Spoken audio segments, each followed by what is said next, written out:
اپنی تنہائی پر توجہ دیں. اپنی بالخصوص نوجوانوں، میری آپ سے بڑی درد مندانہ اپیل ہے، اپنی تنہائی میں نا رب کی بارگاہ میں حاضر ہو، اچھے ارادے کرو، اچھی منصوبہ بندی کرو، لمبی دعائیں مانگو. اکیلے جب ہو تو پھر نا وضو کر کے رسول پاک کی بارگاہ میں درود و سلام پڑھو. دلوں کو قوت ملے گی، حافظے مضبوط ہوں گے، تمہارے چہروں پر روشنی آئے گی. اپنی زندگی میں کوشش کریں کہ ایسے اعمال کیے جائیں، ایسے کاموں کو کیا جائے جن سے نا وہ قبول کر لے. کچھ چیزیں وہ قبول کر لیتا ہے. اچھی نیت میں لپیٹ کر عمل کیا جائے تو قبول ہے، اور عمل کر کے نا پھر اس سے ڈرا جائے تو پھر قبول ہے. پھر خوف کیا جائے کہ چونکہ بارگاہ بڑی ہے تو پھر قبول ہے. حضرت سعدی رحمت اللہ نے لکھا ہے کہ ایک درویش کہتا ہے کہ میں نے دیکھا کہ کعبے کا میں طواف کرنے گیا تو رات کے وقت ایک شخص پتھر پہ سر رکھ کے روتا ہے اور کہتا ہے مالک مہربانی کرنا، میں نے 40 سال تیری ڈیوٹی کی ہے، میری کو 2-4 دن کی قبول کر لینا. میں نے 40 سال تیری نوکری کی، قبول فرما لینا، قیامت میں رسوا نہ کرنا. وہ شخص کہتے، بزرگ کہتے ہیں میں سمجھا کو بڑا گناہگار ہے، تو میں جا کے اسے تسلی دیتا ہوں. میں کہتا ہوں کوئی نہیں فکر نہ کر، اللہ بڑا کریم ہے، کوئی بڑا گناہگار ہے، رو رہا ہے. کہتے ہیں جب میں قریب گیا اور میرے قدموں کی آہٹ اس بزرگ کے کانوں تک گئی اور انہوں نے سر اٹھایا تو میں تو تڑپ گیا. یہ تو بغداد کے پیر غوث اعظم جیلانی ہے. اب دیکھو نا، راتی ساری کر زاری نیند اکھاں دی توندے تے فجرے اوہی گناہگار کہاون سب تو نیویں ہوندے.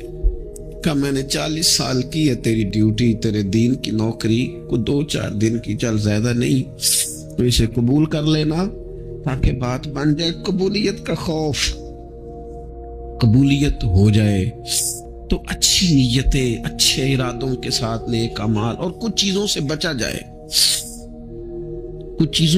جائے تاکہ نیکیاں ضائع نہ ہو جائیں، بچا جائے. ایک تو اگر زبان بے قابو ہو نا، لفظ اگر آوارہ ہو، جملے اپنی مرضی کے نکلیں تو پھر نیکیاں ضائع ہو جاتی. اگر بہت بولنے کی عادت ہو اور جو مرضی کہہ دینے کی عادت ہو اور اپنے غصے پر کنٹرول کا مزاج نہ ہو تو پھر نیکیاں برباد ہو جاتی. کچھ لوگ ایسے ہوتے ہیں جو بڑے بہترین کام والے ہوتے ہیں لیکن ان کی زبان سے ڈر آتا ہے، ان کے جملوں سے خوف آتا ہے، ان سے محبت کا رشتہ ہوتا ہے، تعلق ہوتا ہے، لیکن ان کے ساتھ گزارا نہیں ہوتا، اس لیے کہ وہ نیک بھی ہیں، نمازی بھی ہیں، حاجی بھی ہیں، پرہیزگار بھی ہیں، لیکن زبان سے تیر برساتے ہیں. ان کے جملے نہیں ہوتے، ان کے نشتر ہوتے ہیں جو دلوں کو گھائل کرتے. ایسا آدمی اپنی نیکیاں ضائع کر بیٹھتا ہے. بڑے بڑے جملے بولنا مسلم شریف میں موجود ہے. نبی اکرم صلی اللہ تعالی علیہ وسلم نے فرمایا، ایک شخص نے قسم اٹھا کے کہا تھا اللہ فلانے کو معاف نہیں کرے گا، تو فرماتے ہیں رب کریم نے فرمایا یہ کون ہے جو میرے اوپر قسمیں اٹھاتا ہے، اسے جا کے کہہ دو.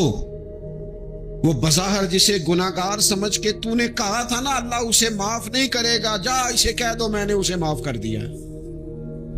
اور یہ جو تو حاجی نمازی نیک پرہیزگار بنا پھرتا تھا اور قسمیں اٹھاتا تھا رب فلانے کو معاف نہیں کرے گا، اسے کہو تیرے سارے عمل برباد کر دیے، نئے سرے سے عمل کرنا شروع کر، تیری ساری پچھلی نیکیاں ضائع کر دی. تو کون ہوتا ہے قسمیں اٹھا کے کہنے والا، زبان کو کنٹرول نہ رکھنے والا میرے بندوں کے بارے میں؟ اور ٹھیک ہے آپ داڑھی والے ہیں، ٹھیک ہے آپ پگڑی والے ہیں، ٹھیک ہے آپ مسواک کرتے ہیں، ٹھیک ہے آپ نماز پڑھتے ہیں، لیکن علم پڑھے دا مان نہ کریے مت آکھی میں پڑھیا، او تے جبار کہار کہاوے متے روڑ دیوی دودھ کڑیا.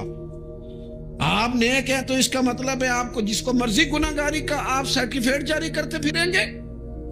آپ نمازی ہیں تو آپ باہر نکل کے جنت کی ٹکٹیں بانٹیں گے؟ آپ سخی ہیں تو آپ کہتے پھریں گے فلانا دیتا کچھ نہیں، فلانا بانٹتا کچھ نہیں۔ کس نے اختیار دیا؟ اللہ کے بندوں پر جرت کا اختیار کس نے دیا؟ وہ جی فلانا اگر بخشا گیا تو میں بھی بخشا جاؤں گا، یہ بات کرنے کی اجازت کس نے دی؟ فلاں قوم اگر جنت میں چلی گئی تو پھر ہم نہیں روکے جائیں گے؟ اتنی بڑی جرت، اتنی بڑی بات!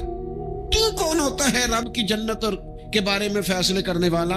ایک ذات ہے جو کسی کے لیے جنت کا فیصلہ کرتی ہے اور کسی کو دوزخ کی سزا سناتی ہے، وہ مدینے والے رسول کی ذات ہے۔ باقی کسی کو یہ حق حاصل نہیں ہے کہ وہ کسی کے بارے میں یہ فیصلہ کرے کہ اللہ اسے معاف نہیں کرے گا۔ تو کون ہوتا ہے؟ تیری حیثیت کیا ہے؟ وہ پیر ہو، وہ مولوی ہو، وہ مفتی ہو، وہ کوئی بھی ہو، رب سب پر کرم فرمانے والا ہے۔ کسی کو اجازت نہیں کسی کے بارے میں یہ ڈگری جاری کرنے کی، کسی کو اجازت نہیں۔ لہذا یہ کمزور باتیں کرنا، یہ کچی باتیں کرنا اور جناب نیکی کر کے تو پھر بڑے بڑے بول بولنا کس نے اجازت دی؟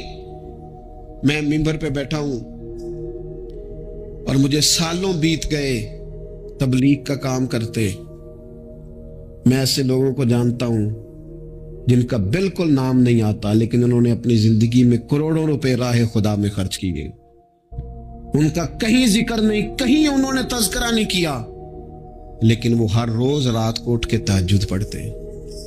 انہوں نے کبھی کسی کو نہیں بتایا، لیکن جب وہ اپنی تسبیح نکالتے ہیں تو انہیں توفیق دیتا ہے کائنات کا مالک کہ پڑھ میرے رسول پہ درود پاک۔